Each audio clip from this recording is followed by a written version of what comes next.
Okay, so next thing he said, if you work 40 hours a week or 50 hours a week, you should not be living in poverty.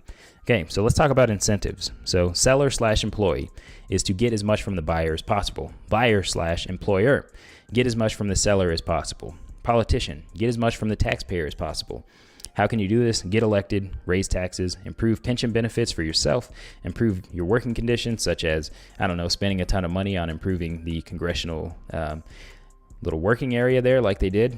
Paid speaking gigs, podcast slash social media presence, selling merch, taking in large donations, etc. Okay, so these are all the incentives of the politician. Get as much from the taxpayer as possible. Media outlet. So these people essentially is like, you know, your CNBC, your ABC, whatever, basically the TV.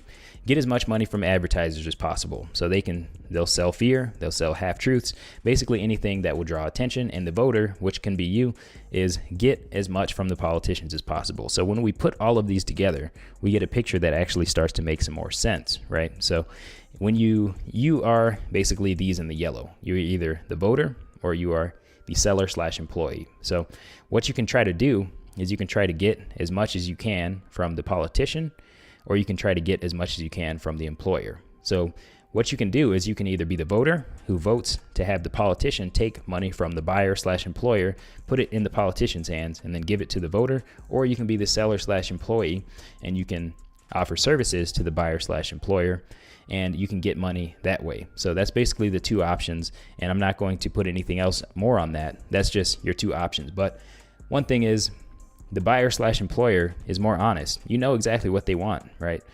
Whereas the politician could potentially want all of these things. And we see widespread examples of all of these things. So the buyer slash employer, you know exactly what they want. They just want as much from you as possible. And you want the same thing. So it's a little bit more of an honest situation, in my opinion.